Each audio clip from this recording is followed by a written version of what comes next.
राष्ट्रवादी काँग्रेस पक्षाची सत्ता नगरपालिकेवर आल्यानंतर आपण पाहतोय आज मोठ्या मिरवणुकीने इथे कार्यालयीन प्रवेश झालेला आहे नगराध्यक्ष आणि नगरसेवकांचा। आणि जिल्ह्याचे नेते आहेत मंत्री हसन मुश्रीफ यांचे पुत्र आणि गोकुळचे चेअरमन नवेद मुश्रीफ यांच्या प्रमुख उपस्थितीमध्ये हा जो कार्यक्रम आहे हा संपन्न झालेला आहे। नवेद साहेब आहेत आपल्या सोबत, काय सांगाल साहेब? एक हाती सत्ता दिले गडिंग्लजकरांनी आणि कशा पद्धतीने आपले हे नगराध्यक्ष आणि नगरसेवक गडिंग्लजकरांना न्याय देतील? आज खऱ्या अर्थानं गडिंग्लजच्या विकास पर्वाला सुरुवात झालेली आहे। गडिंग्लज शहरातील तमाम नागरिकांचं मी मनापासून आभारी आहे की त्यांनी विश्वास राष्ट्रवादी काँग्रेस पक्षावर, आदरणीय आमचे नेते मुश्रीफ साहेबांच्यावर आणि आमच्या सर्व नगराध्यक्ष आणि नगरसेवकांच्यावर दाखवला।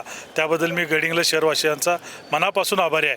गडिंग्लज शहर हे मॉडेल शहर बनवण्यासाठी आम्ही सर्व राष्ट्रवादी काँग्रेस पक्षाचे कार्यकर्ते यासाठी लागेल तेवढा निधी मुश्रीफ साहेब असतील, अजितदादा पवार साहेब असतील, मुख्यमंत्री उपमुख्यमंत्री यांच्या माध्यमातून आम्ही गडिंग्लज शहराच्या विकासासाठी लागेल तेवढा निधी देऊ आणि गडिंग्लज शहर हा महाराष्ट्रात एक नंबरला बनवल्याशिवाय आम्ही राहणार नाही असा वचन मी गडिंग्लज शहरवासियांना देतो। प्रवेश हा एक अनोख्या पद्धतीने केलेला आहे। आपण पाहिलं तर नारळ फोडले, त्यानंतर वृक्षांना वृक्षारोपण जे केलेलं आहे किंवा पूजा केलेली आहे, त्यानंतर श्री गणेश पूजा केलेली आहे, भगवत पूजा केलेली आहे आणि छत्रपती शिवाजी महाराजांचं पुस्तक हे तुम्ही भेट देऊ केलात आणि या नव्या पर्वाला सुरुवात करण्यासाठी शुभेच्छा दिलात। एक वेगळा उपक्रम, एक वेगळा प्रवेश, कार्यालयीन प्रवेश झालेला आहे। कसं वाटतं तुम्हाला?